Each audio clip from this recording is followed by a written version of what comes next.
We're all my children of the light, born in the sinning, but steady striving to do right. My people are warriors, all we know is to fight.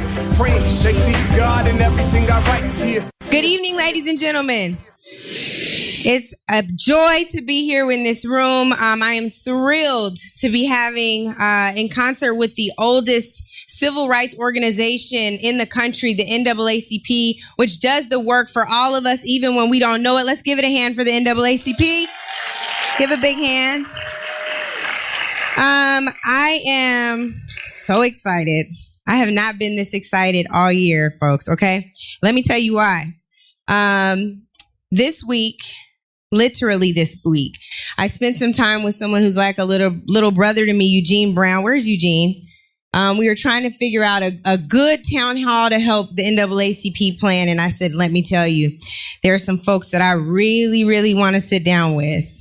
And two of them have become good sister friends of mine. And so I bothered, excuse the language, Mr. Chairman, the hell out of them to make this conversation happen. And right before I came up on the stage, they reminded me of that. They've lost a little sleep because I was serious about making this happen. And so I want to take this opportunity to introduce to some of you, but just to reintroduce to most of you, who we call in Congress, the squad. Yes, the squad. And so first up, we have Rashida Tlaib, the Congresswoman from the great state of Michigan, representing the 13th District. Yes, Detroit in the building. Thank you, Rashida. Thank you. I think she's sitting right here. Is that fine? We're taking that seat? Yes, great. Next up, we have my good friend from the great state of Minnesota, representing the 5th District. That is Congresswoman Ilhan Omar. I must be doing this out of order, but that's okay. We're going to get there. And also, another good friend of mine. She is so powerful when she speaks. You'll hear more from her in just a moment. The Congresswoman from the great state of Massachusetts, 7th District, Congresswoman Ayanna Pressley. Thank you, sis. And last but certainly not least, many of you all have seen her in a Netflix special. You watch her from near and afar. The Congresswoman from the great state of New York, the 14th District, Alexandria Ocasio-Cortez. Thank you so much. Okay, ladies, we can sit. All right. Hi, ladies. Hi. Hello. Thank you all so much for being here. So what I want to do first is fix the mics. Please. Okay. So I want to start with rapid fire, in part because we just had this little dead zone. Y'all are still awake out there? Y'all still excited? Okay. So I want to start with rapid fire. I'm going to go to each of you. You have to, I'm not going to tell you which one. I'm going to go to each of you real quick. You can't think about it. No pontificating. First answer that comes to mind. You ready? Go. Rashida, last song you listened to? I don't know. Last time I listened to a song, I don't know what it was. Oh, God. Okay, first song comes to mind. Go. Well, I can't. No, I don't know. I don't know what. I wasn't listening to any music lately. I haven't been listening to music. I haven't. Really? No. But you know what? I have like the. See, I don't know if you all know. A lot of people think I'm a millennial, but I grew up. I'm 43. So I listen to a lot of 80s music, like Smooth Criminal, like a little bit. Yeah, I love all of the old school stuff. You don't got to be a millennial to listen to those. Oh, I know, but I always feel like people think I know this. No, I'm still very much an 80s, 90s girl. Okay, here we go. Y'all ready? Ayanna, first kiss. How were you? Oh my God. We are not doing this. I did it. I'm completely fine with that because, you know, all right. I was eighth grade. Okay. 8th grade. His name was Paul. Oh, Ayanna, don't do it to Paul. He had freckles. He also dumped me. Ooh. Don't feel bad. They all come into those DMs now, but That's true. okay. Okay. But I'm very, very happily married to the movement and my black diamond. Shout out to Conan Harris. All right now. We love Conan. All right now. This is a tough group to do rapid fire with, but let me see. Okay. Ilhan, what show would you binge watch? Oh, right now or? Yep, that's fine. Oh, okay. Blacklist. Blacklist. Okay. All right. I don't know how I like things that are just too much because my life's too much. So okay. helps me cope. Alexandria, running shoes or stilettos? Stilettos. Like stiletto. I should put my running shoes on more though. Okay, last one is gonna be a wild card. I'm going back to Rashida because she cheated. Uber or Lyft? Uber or Lyft? Lyft. All right, Lyft. All right, we're getting into it. We're getting into it. Okay, so thank you all so much. I wanted to just start lightening the load a little bit. These mics are still sketchy, but we're moving right along here. I just left before I came up here to talk with you all a roundtable on the importance of the Black woman vote going into 2020. And I'm bringing this up because by conventional wisdom, none of you all would be here if we listened to what the pundits say. I know I'm a pundit, but just roll with me on this. If we listen to what the pundits say, if we listen to what all the commentators say, you wouldn't be here, right? You're not supposed to be here. And so I want you all to just for a moment talk to folks who are aspiring to run for office who aren't supposed to be there, who aren't supposed to apply for that job, or who think their votes don't matter or they don't have political power, because all of you all along your journey have experienced a little bit of doubt at some point, but you kept going. So just talk for a minute about that, about our power and how we must harness it, not just going into 2020, but period. And I'll start with you, Rashida.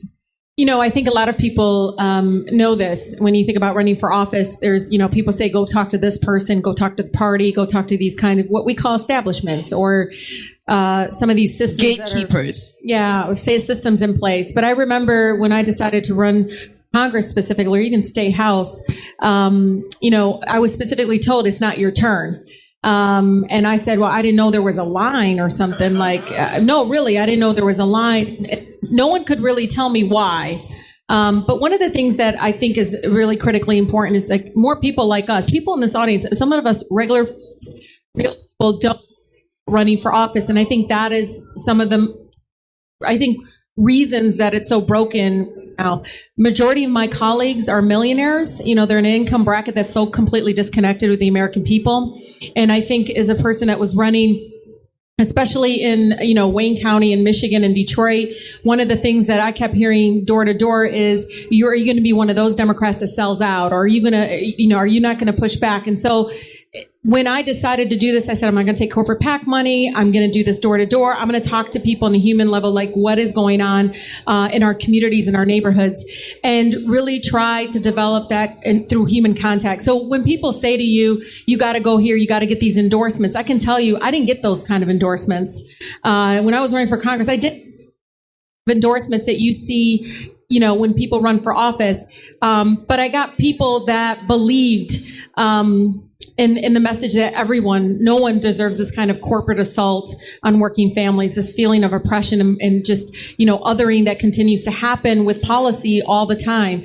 And so I can always tell you, be your authentic self. We talked about this, be unapologetically yourself. People to this day, I'm never going to be your polished politician. I'm not going to be perfect. I'm not going to dress a certain way. I'm not going to, all of those things. That doesn't matter. People are hungry for just realness. And when you want to run, you put yourself out there. Don't get swallowed up in how it was done before. Do it your way. And people love that. They'll embrace you for it. What about you, Alexandria? Yeah, no, you bring up an excellent point. And I think first of all, we're coming into an election year and people love to talk about, we hear it in the not just pundits, but consultants, etc., discussing about Black women's votes. And I think we need to talk about Black women's agenda more, because often don't translate the priority that we see in elections, doesn't translate enough into the legislation and the priorities that we have as an agenda in Congress. And so I think we need to just take that power that we have, all of us as an electorate, and demand the conversations to be centered as important as any other conversation that we have.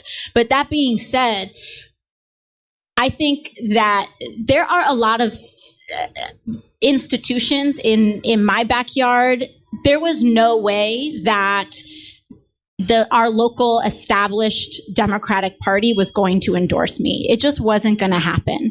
And a lot of the way these institutions work is through a carrot and a stick, is making you believe that you have a chance.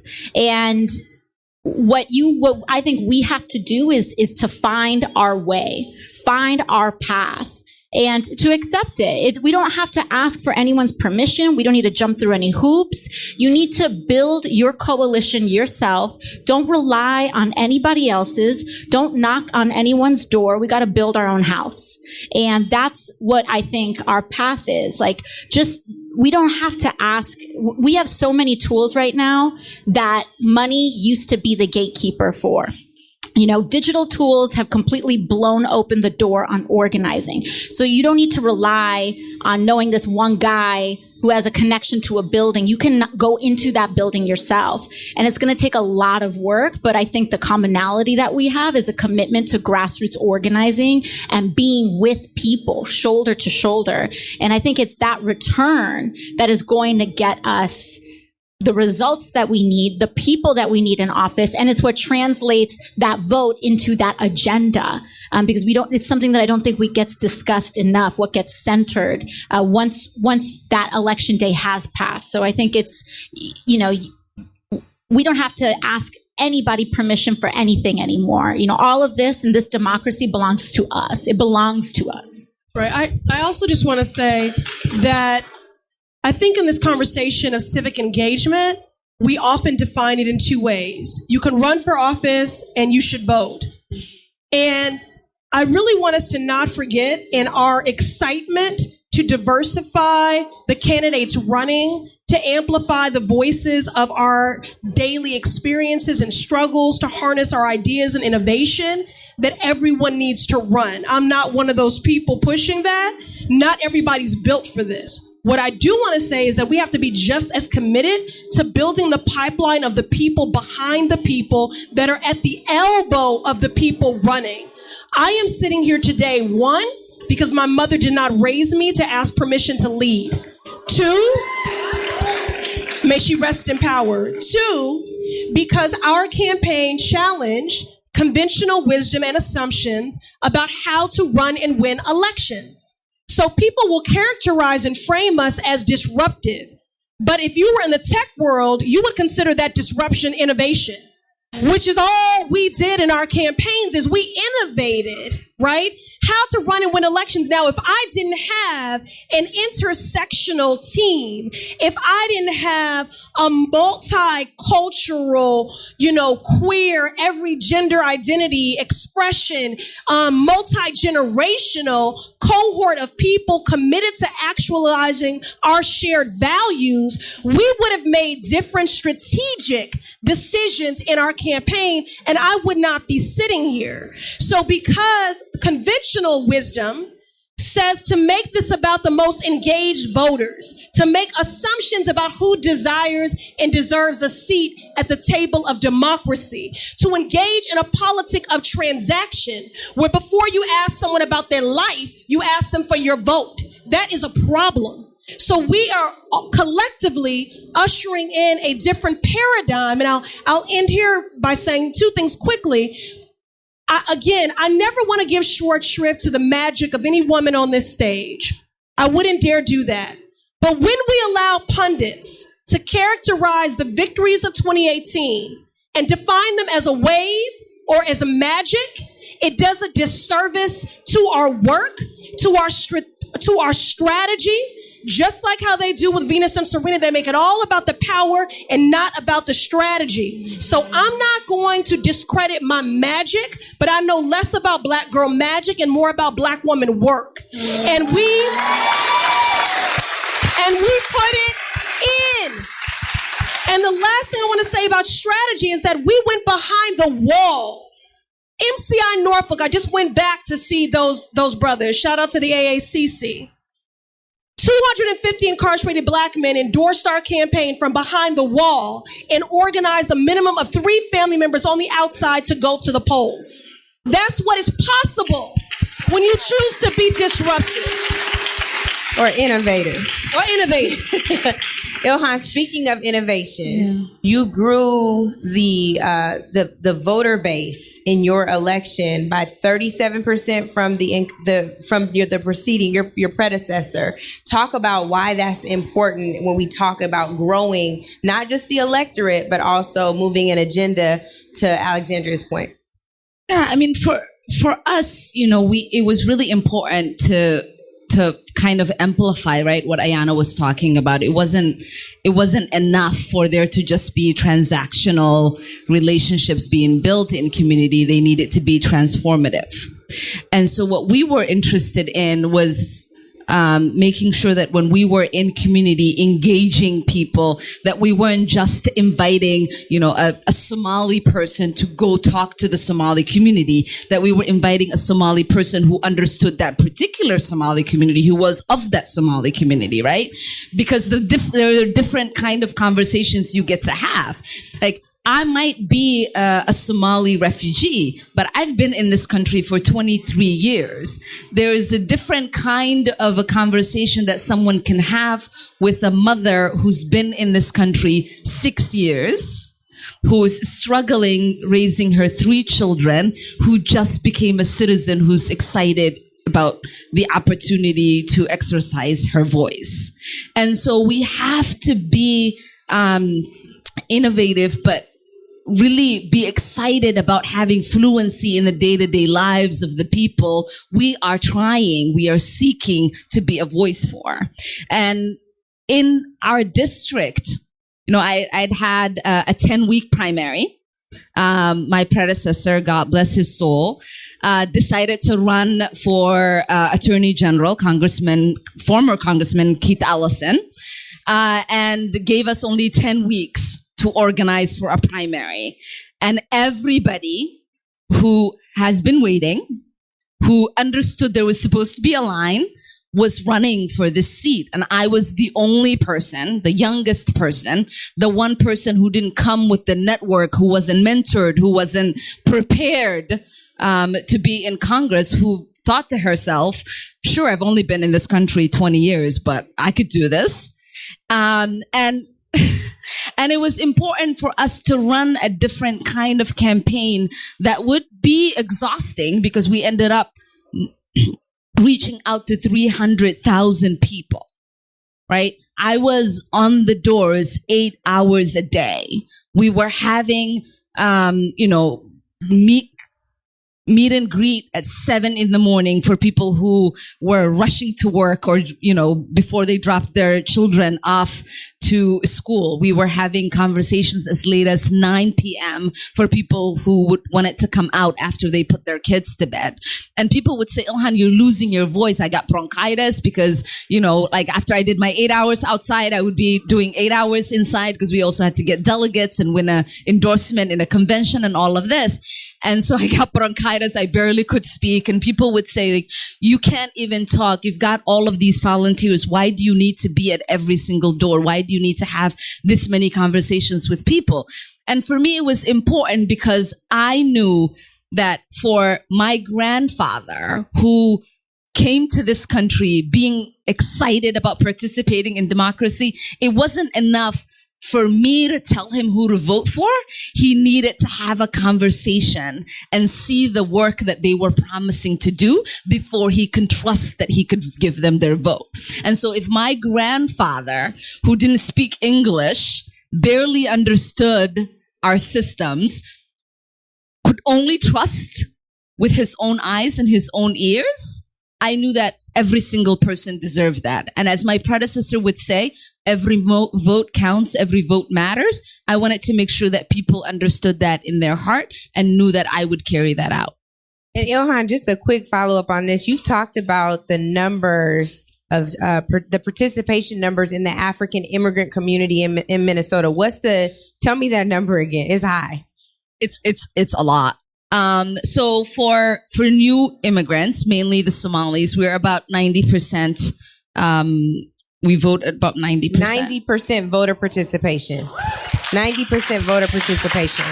But I want to caveat that, right? Because people hear that and they think like somebody like me has gotten elected because the Somalis voted for me. That's not my point at all. It's to give us hope, because we need to figure out how we're going to engage Black folks at the same rate. We share some of the same DNA, y'all. So we can turn out at 90%, but what is the pathway to get there? Yeah, I mean, and the pathway was that because there is the easy assumption, right? That you see me as a Somali person, you must cast your ballot. That is the way to engage us, right? That's why they think you need the Black friend, you need the Latino friend. Like, who is this community going to listen to? What does the pastor say?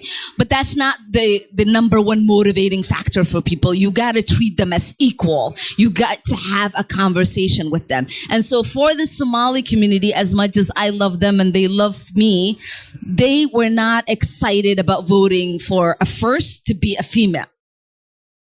And so I got about 5% of their vote, both when I ran for the state house and on my way to Congress, because unfortunately, both of those times, there was a Somali male in my primary race, right? Alongside everyone else who was running.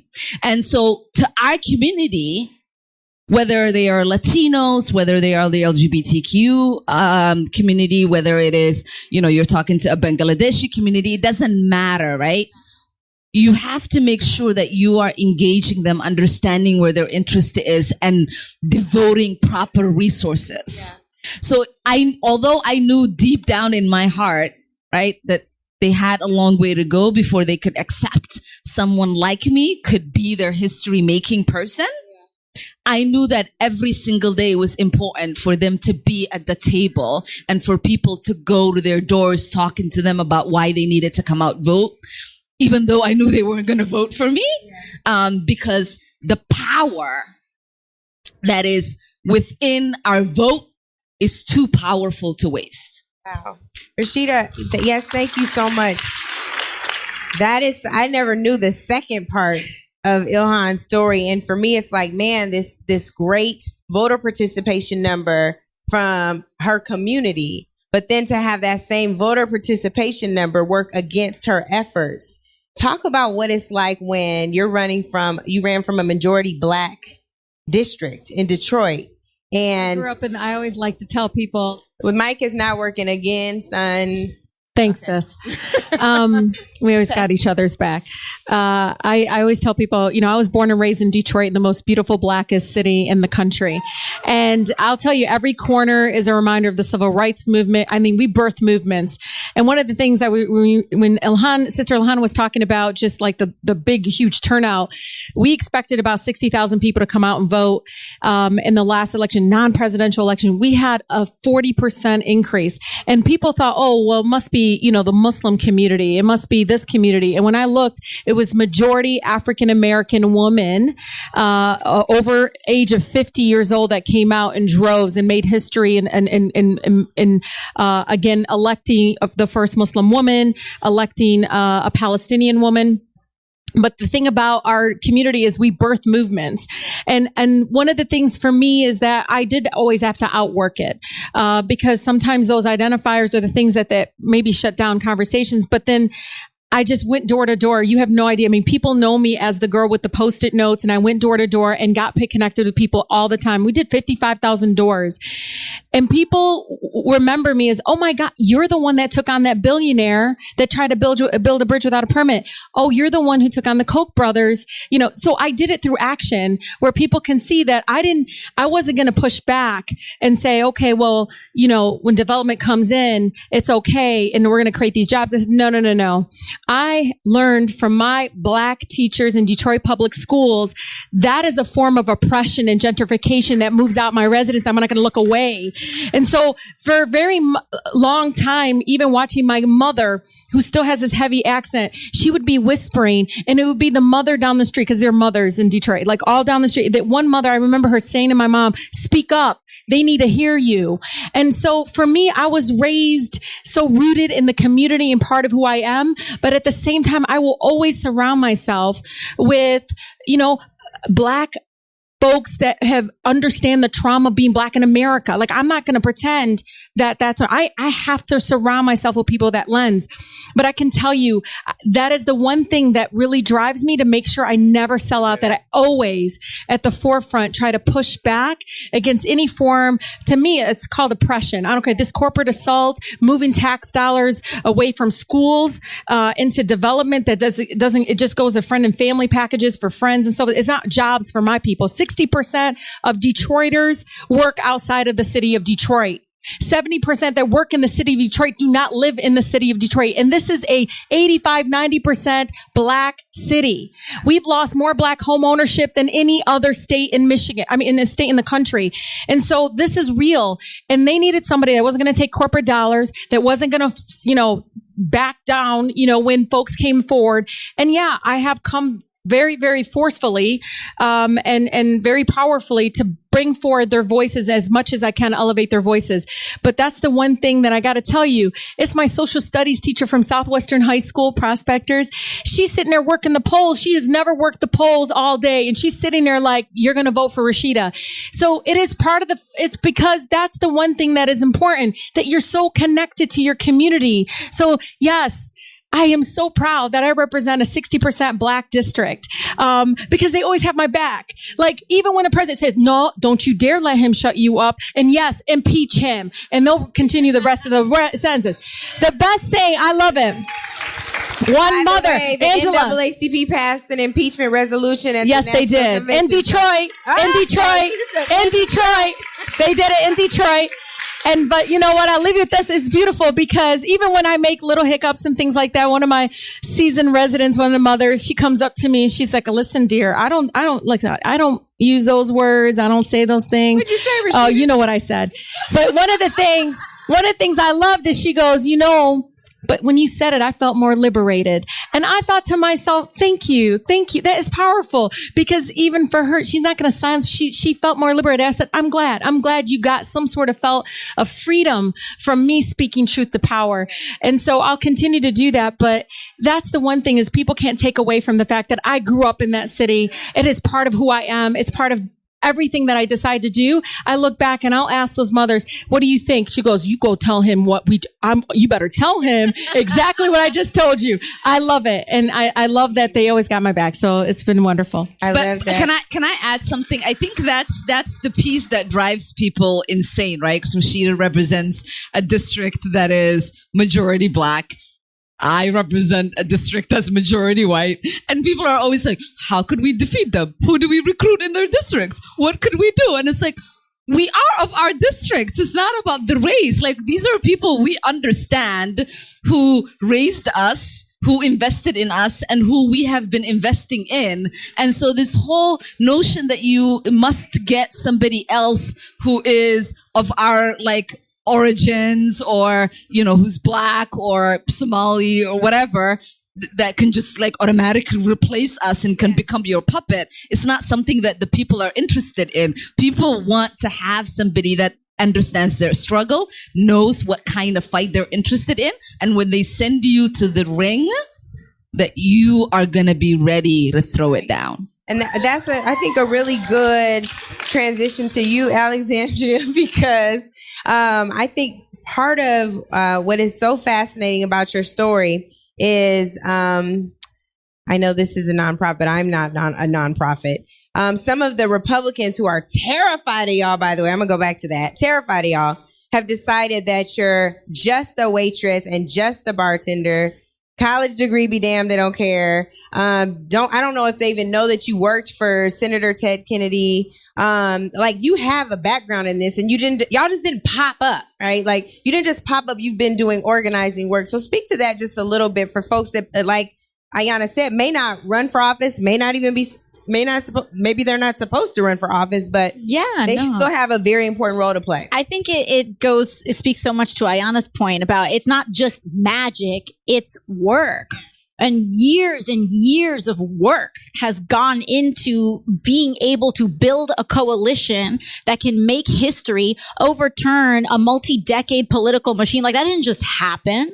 But of course, as usual, the work and the organizing work of women of color have been erased. And so when it happens, we don't see it. And then when it makes change, it's like, this is magic.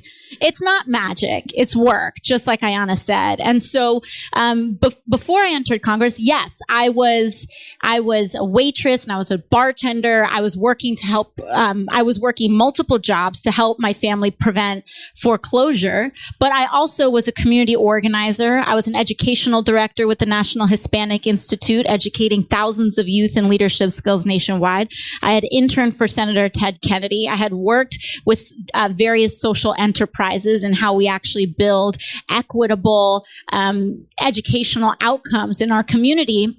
And then everyone's surprised when we finally show up and know what we're talking about on day one. But I think to me, at the same point, I don't shy away from my background working in restaurants, because I think out of everything that I've done, working in restaurants has really prepared me most for this job, because nothing will give you the ferocity of advocacy like having that kind of experience. No one can tell me about things like sexual harassment. No one can tell me things like working for tips on a wage that is less than the minimum wage.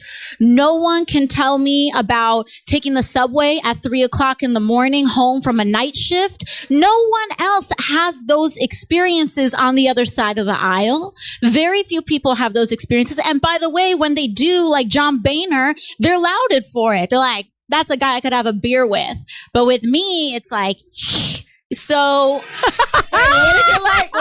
Do it again. Yeah. So I mean, I'm totally gonna do that too. And it's because they're scared. Because sometimes I think that the Republican Party recognizes our power more than we do sometimes.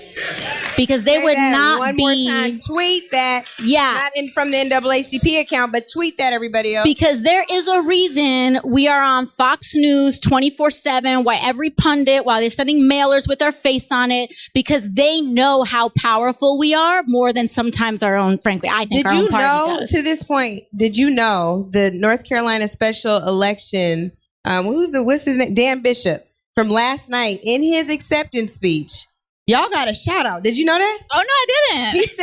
He said, and this is an indictment on the liberal agenda with AOC and the squad.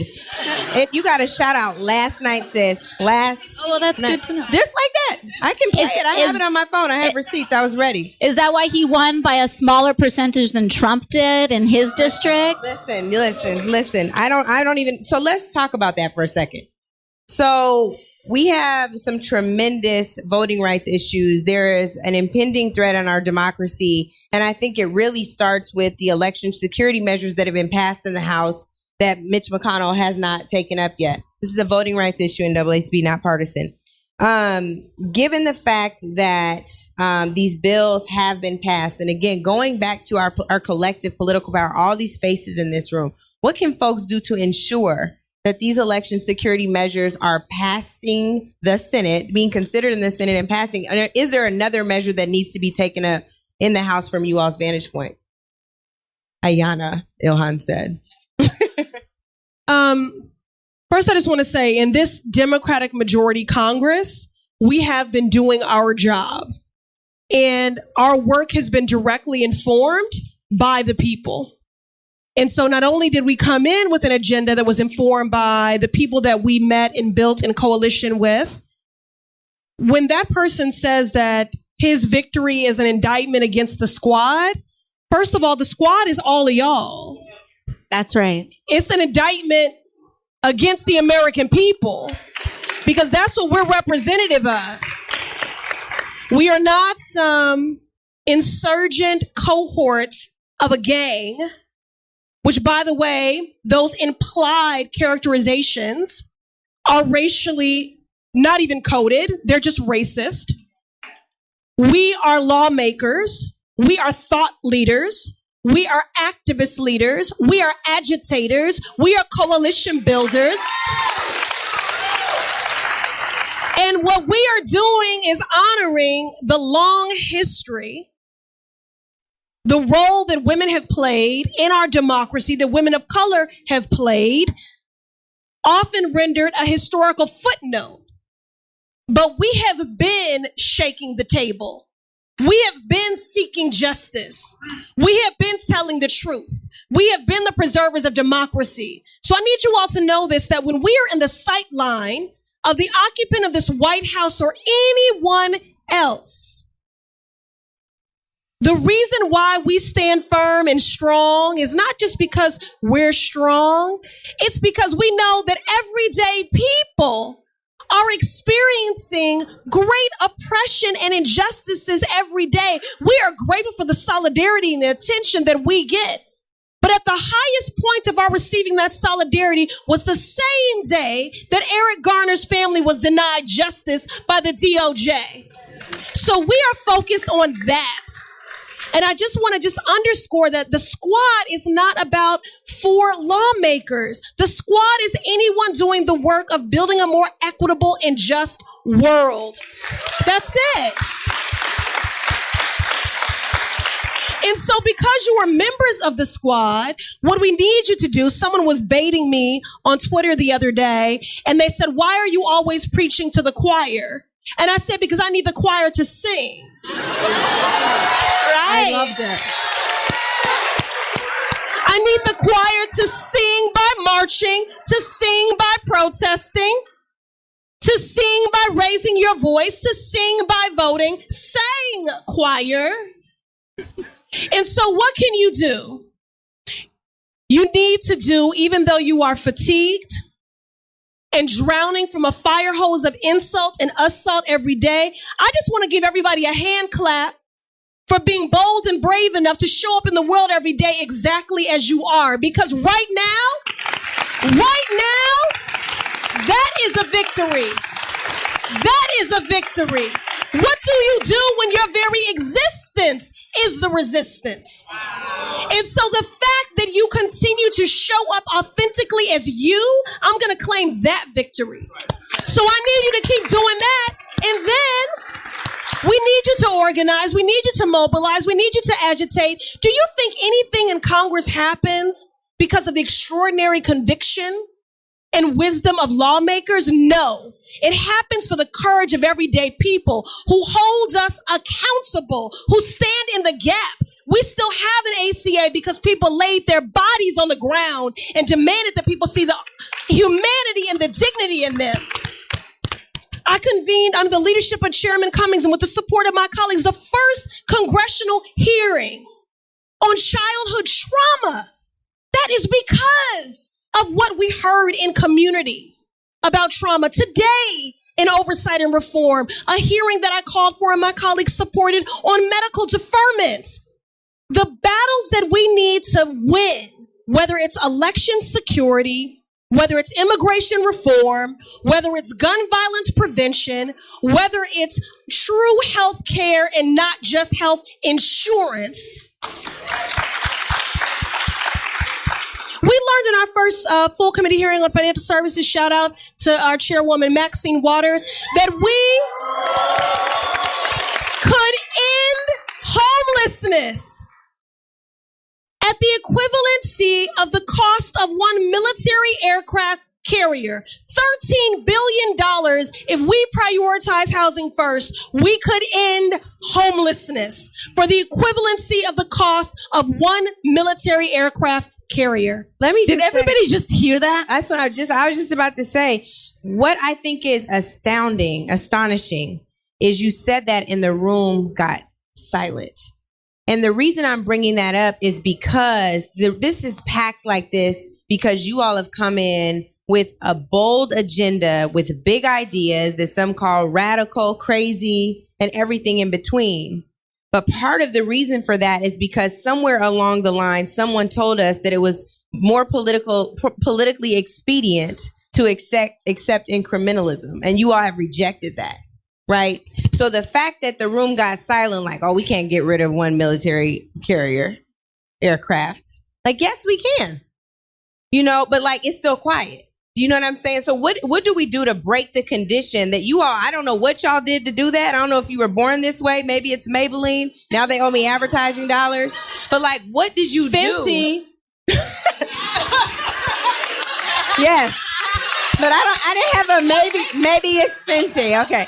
But my point is, like, what quality do you all possess that makes you summarily reject incrementalism, that makes you summarily reject that my Green New Deal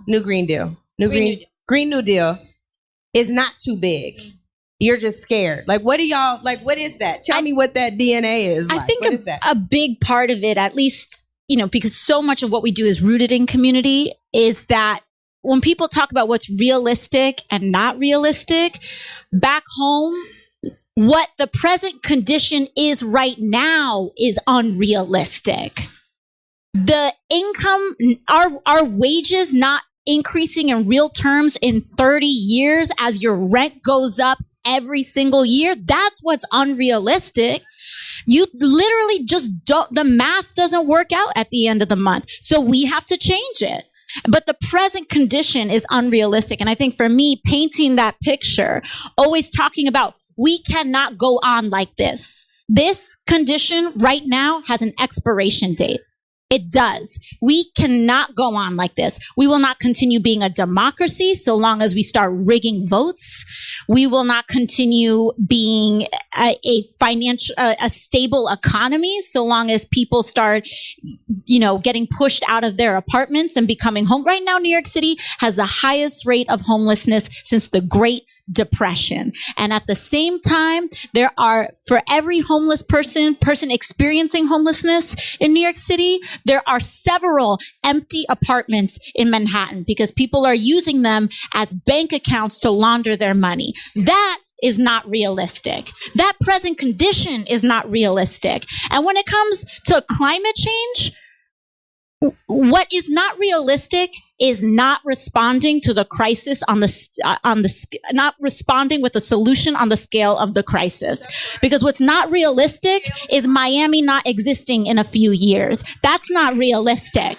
So we need to be realistic about the problem, which we have not been.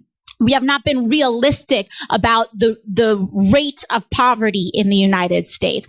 Majority of Americans, large plurality of Americans not having $1,000 in savings, that's not realistic.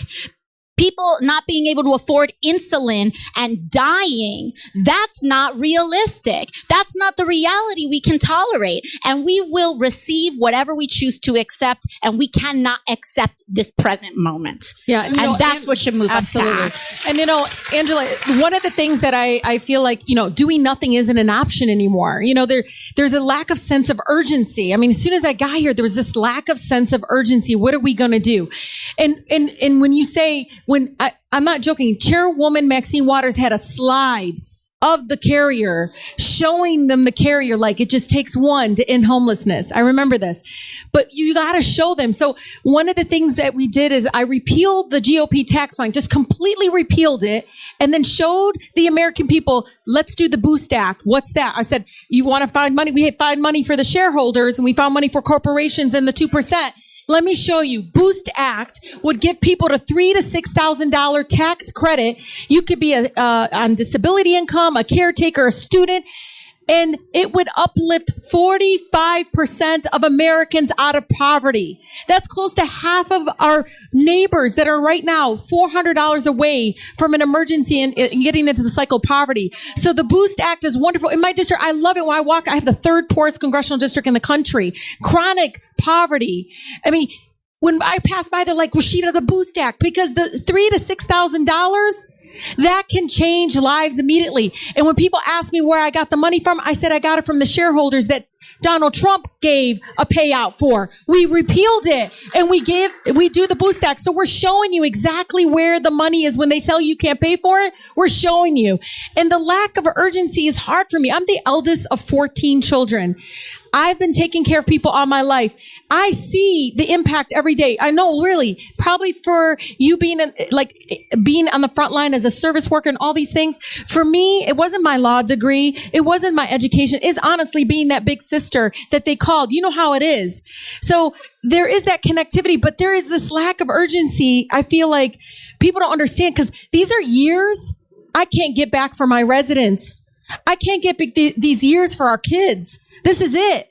So this all comes from that, me being on the outside for so long and kind of looking in and saying, why haven't we passed something to get people insulin? When that woman came to our committee, Ayanna saw me. I mean, I cried. I just could not believe she lost her 6-year-old daughter. She was working. She was doing everything she was supposed to do. Lost her 6-year-old daughter because she couldn't afford insulin. In this country where we subsidize, we pay 80-90% of the cost to produce the drugs, and they turn around and literally scam us, patent it, and go out and charge us $2,800 or more. It is unbelievable. And for us, I don't know, when we see that kind of injustice, I mean, I can sometimes feel so much better if I look at Ayanna. She's like, and I just like, okay, so I'm not crazy, right? Because that's crazy. That is nuts that we haven't done anything about it. It's true. I look right at her and I'm like, this is nuts. Like, why haven't we done anything about it? So yeah, I'm going to introduce the Boost Act. I'm going to show you exactly where they got the money from, because I'm going to show you what the GOP got the money for it. And so we got to be able to do these bold, radical ideas, but they're bold and they're not. They're people driven. They put people first. That's what it is. If that's bold and radical, then I take it. Give it to me. So I will say, I think the it's not that we're born with anything really, is that we don't really have the fear squared that exists in Congress and with the American people. So when I say fear squared, there's two types of fears. There's fear that's driving the politicians from being afraid of asking real questions. And there's fear that's driving the American people in voting for these people who continue to tell them that we're going to invest in the defense budget because we're protecting you. We're going to invest in the criminal, the prison system because we're protecting you.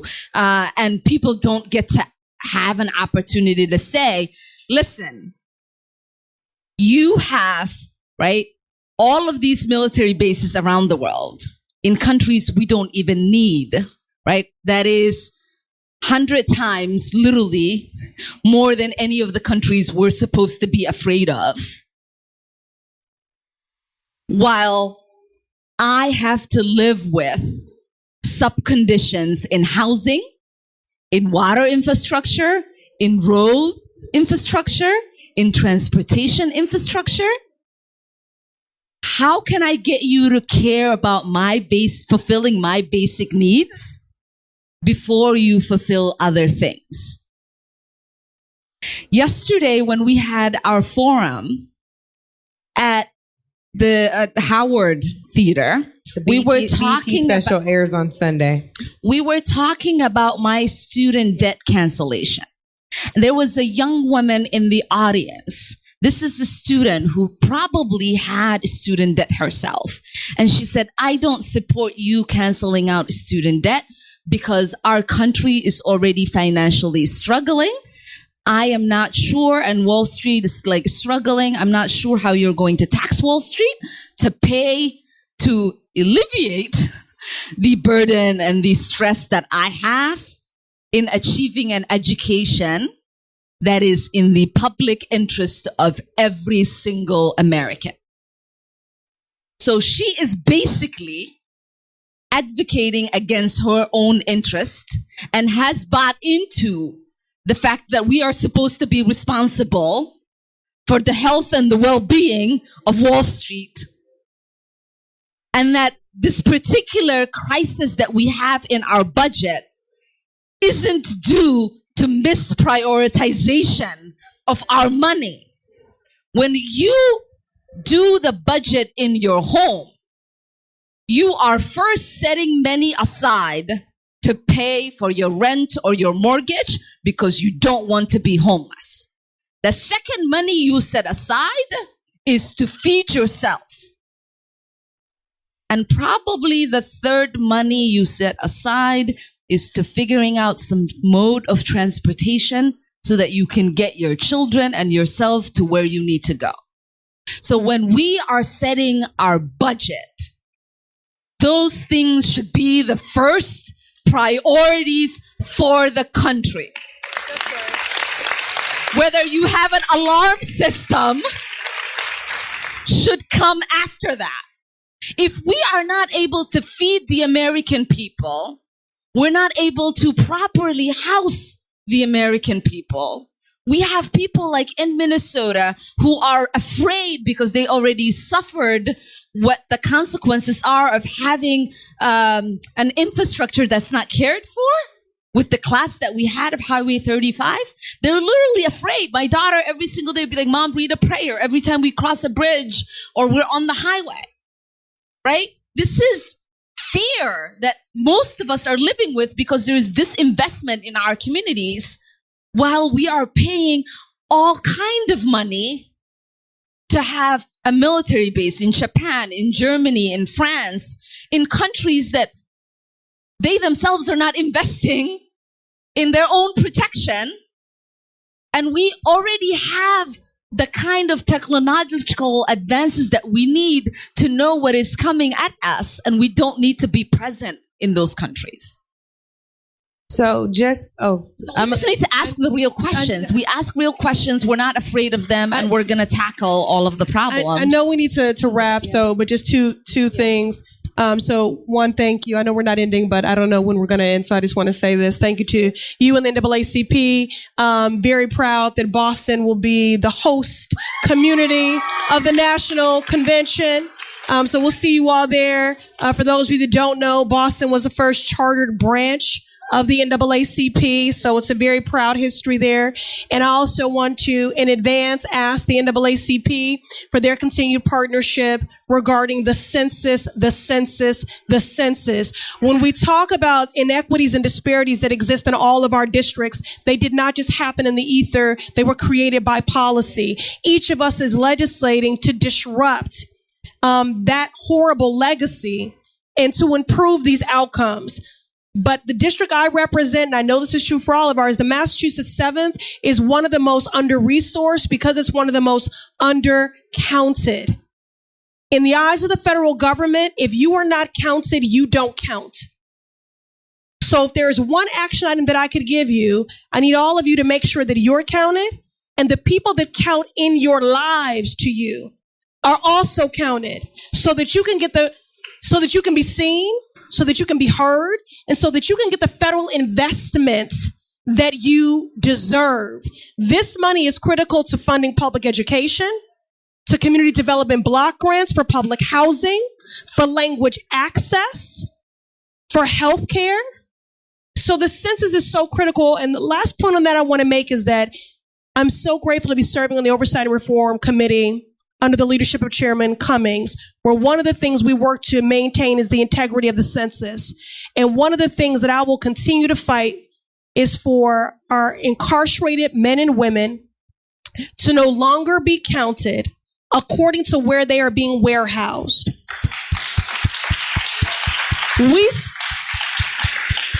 Just work with me. Our for-profit prisons, our correctional facilities are more often than not in suburban communities, and the bodies of folks are being counted, and those communities are getting federal dollars allocated to them. Meanwhile, the very home communities that folks came from that were set up to fail right? A country that was built by us, but not for us.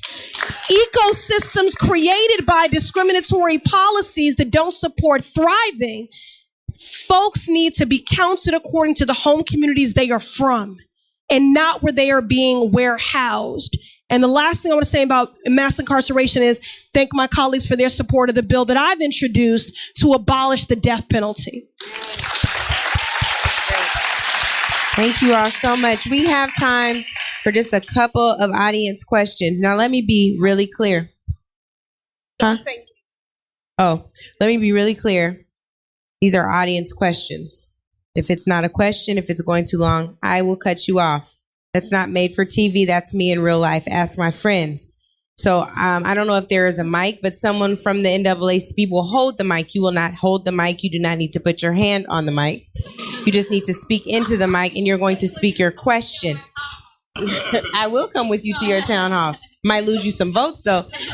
Okay, so you will ask your question. Your question will be brief because we need to wrap. Yes.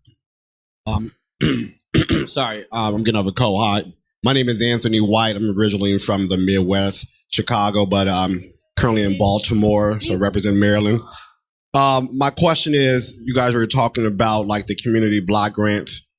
That's important, but about the criminal justice system and how the privatized prisons, and most of these people are from cities, and most of them are black and brown faced people. We know our prisons are holding over 2.some million people in our local and state prisons. My question is how, and it relates to transportation when it comes to that. So since we know that these prisoners are housed, or slaves essentially are housed because they're considered criminals, are housed in suburbia or rural communities, what type of bill could you guys introduce, transportation bill, to get those people from cities to those jobs? Because if they're privatized, we know they're not going to be moving those prisons anytime soon. But what ideas do you guys have, or is there any legislation that will be able to get, say, like regional planning to get transportation based off of those numbers of those prisoners?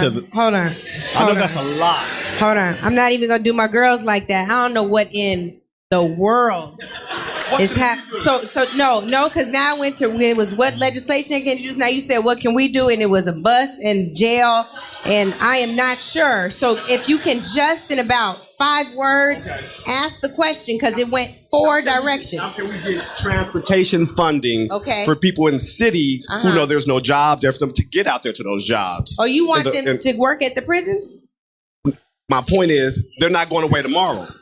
So at this point, because the funding's coming. Okay, not a debate. Do you want the people to be transported to work at the jail? Is that the question? No? Okay, Rashida has it. I think Rashida's your lifeline. Yeah, no. She's answering. But Congresswoman Pressley, I think, addressed this she's going to be working with Chairman Cummings about the fact that right now, those incarcerated in those communities, those dollars are going to those communities where they're not from. And so you're saying you want to make sure that money goes to the communities where they're from so it could be used for transportation and all those services, correct? I think, yes. Girl, you've been through some town hall. Yeah. What's wrong with you? Yeah. So I just, what I hear is that's how you are the oldest of 14. That's how, so I just want you to know, it sounds like to me that Congresswoman Pressley and Chairman Cummings are very much aware of this and something that they're going to champion, correct? I'm sorry, I don't want to speak for you. Girl, you killed that. That's good. That's true. But I also want to say that first and foremost, and we've talked about this on our committee, that the definition of infrastructure needs to be expanded to include housing. We cannot talk, and I want to add sidewalks, okay? Because we do need an investment in multimodal infrastructure and broadband, multimodal infrastructure, which supports and promotes biking, walkability, buses. But housing is our biggest infrastructure, and that is not included in the definition. And we can't talk about transportation and not talk about housing. All this is linked. I also want to say the federal funding formula is antiquated for transportation. And that is something I'm working with Representative Chuy Garcia out of Illinois to highlight the intersectionality between transit and climate, and to challenge and change the federal funding formula when it comes to transportation, because it is antiquated and it is contributing to these inequities and disparities. Transportation is simply a social justice issue. If we have folks working at a living wage, if we give folks rent relief or get them out on a pathway to home ownership, promote the livability of a city, but folks can't navigate it, it doesn't matter. So Thank you. Thank you. That is amazing. Okay, can we have a question over here? Where's that mic? Okay, right here. Hello. Oh, sorry. Yeah, just speak into it. My question for you all is, how do you keep on moving one day to the next and continuing to fight so hard and work so hard when it feels like who you fundamentally are is at risk? I am in a similar situation, and I can tell you there are days I just don't want to open my eyes because I know I'm going to go into a battlefield just because I'm an orthopedic surgeon and I dared to dream that a Black woman could do that. So how do you keep it together and just keep pushing forward in spite of all of it?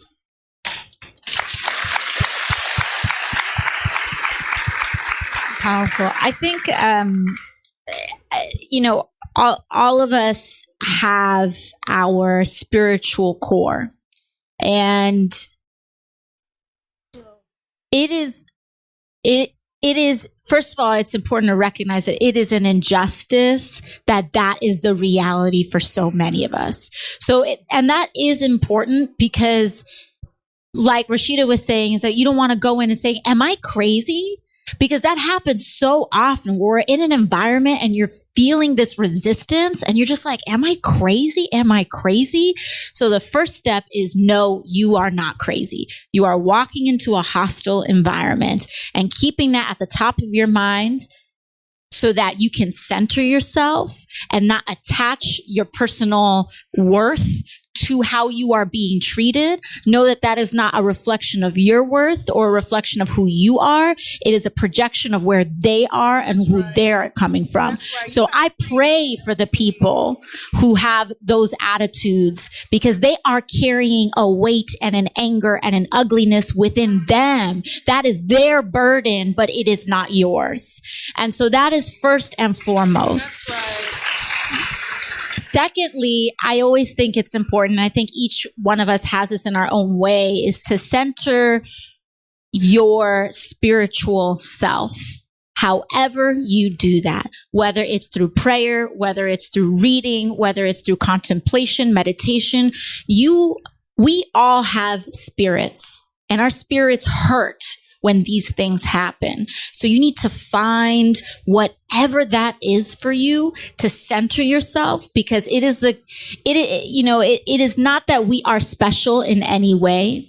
It is that I think we feel connected to a greater force and to a greater humanity. And so every single day, that's not an occasional practice.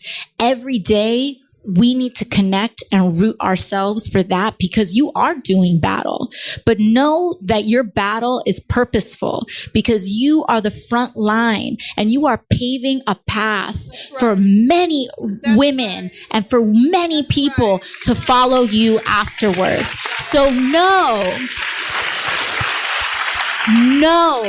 that you are a trailblazer. I think about that image of Ruby Bridges all the time. I just do. I just think about it all the time. I thought about it when we went to Clint. And we went to the detention facility in Texas. And I mean, the hatred. There were all of these people that came out protesting at us, really yelling the most explicitly racist things directly to Rashida. They were crowded on this on this path walking into the detention facility. And I think of that image all the time, because she wasn't doing it just for her. She was blazing a trail to bring our whole country forward into the future. And each and every one of us is doing that in some way. And so know that you are not crazy, that this is an environment that is hostile. Connect yourself to your core, to your humanity, to your spirituality. Use that as your sense of strength, and don't let other people's dehumanization cause you to turn off and disconnect and perpetuate that dehumanization. And also, I have to say this, as marginalized and oppressed folks, we get so much instruction about what to arm ourselves with. We've gotten that from our family, from society, but please inform joy in your life as well. That is also an act of resistance. When this culture and this government is coming for everything, our very autonomy over our body, attacking our civil rights, our humanity, our democracy, our planet, do not allow them to steal your joy too. So continue to inform joy in your life. That's just as important. And if I can just add, fear and hate destroy, right? They poison the body, they poison your spirit, they poison your mind. It is designed literally to stop you from functioning. And what I do is that I use love to fuel myself and to fuel the work, right? I love the people I serve. I wake up every morning having love for my children and the children that they will someday have that will not inherit the America I currently live in, but will have a better America because I continue to fight. Right? So just reminding yourself every single day what your presence presents to people and the love that you're showing through that is a very helpful thing. And one last thing I wanted to say too is know whose approval is important to you. It is really important that you have that super clear in your mind, because when I go to work, I know who I care about, I know whose opinions I care about, and I know whose opinions I don't care about. And you need to know that going in, because frankly, because there are some people that will criticize or engage in good faith out of love for community. Those people, I will listen to that. Absolutely, I'll listen to that. But people, I am not concerned about what the president thinks about me. That does not take up real estate in my mind. It does not take emotional weight. And it's very important for you to discern, I care about what my family thinks. I care about my friends. I care about my community. I care about a sisterhood. I care about, the movement. But you need to discern, because when you start caring about people and what they think when they do not pay mind to your well-being, that is going to add a weight. So know whose approval you need and care about, because you don't need everybody to like you. Can I just add to that? A lot of people might not have family that approve. A lot of people might not have community that approve. A lot of people might not have friends that understand, right, what the work looks like. So I will say, center yourself and recognize that you are the only person that gives yourself permission. That's true. Right? An invitation to do whatever the hell you want to do. And so I just want to recognize for you to be vulnerable like this and coming forward this, because I know there's so many, especially women in this room, that feel the same way. Ayanna always says, don't let anybody take your joy away from you, sis. And she constantly reminds me of that. But sometimes you just got to, sometimes I use humor, but it can be inappropriate sometimes. It's okay. But I think next surgery, you walk in like, boo. Yeah, I'm here. Like, just go like, boo. And they're like, what? No, I'm serious. She should just walk in there like, yo, yes, I'm here. And they were like, why is she saying that? I sometimes do that. Sometimes I'm like straight up saying, it's because I'm Palestinian that you're asking me that question, right?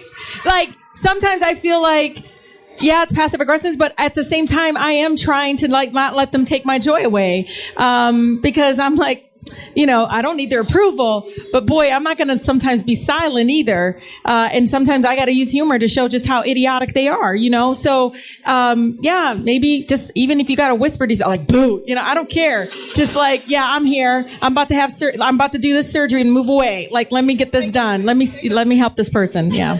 Well, first of all, I just want to tell you all that this panel was booked selfishly because I was like, I need to sit with them. The 2016 election for me was a game changer, and I don't think in a good way. And then 2018 came around, and the squad was born in lots of ways, outside and inside, getting sworn into Congress. And I just want you all to know how much your presence has meant to me. I have named myself an honorary member today. But I get a t-shirt. Ayanna said I get a t-shirt. But I really want you all to know that your courage and a bracelet, your courage matters not just to me, but to so many of us, to so many folks out there who are related to folks not in DC this week, who felt voiceless, who felt like they didn't count, who felt like they weren't seen or heard. I will tell you all, thank you for all you do. Keep stepping. Don't worry about any opinions at all. Who are my children of the light? Striving to do right, my people are warriors. All we know is the fight, praying to see God and everything alright, yeah. Who are my children of the light? Striving to do right, my people are warriors. All we know is the fight, praying to see God and everything alright. They call me the yellow cider. I say I'm just my father's daughter, like Christ, my body beaten, but I refuse to holler. Won't give them the satisfaction, but I let the tears flow. Steady praying for them, Father, forgive them, they don't know that the revolution will not be televised. Twitter, Facebook, excuse me as I scrutinize. Out of the mouth of this babe comes perfected praise. As if he needed a sound, we in the last days. And so the revolution starts with a stroke with a pen. It starts with a stroke with a pen. It starts with a stroke with a pen. It starts with a stroke with a pen. It starts with a stroke with a pen. It starts with a stroke with a pen. It starts with a stroke with a pen. It starts with a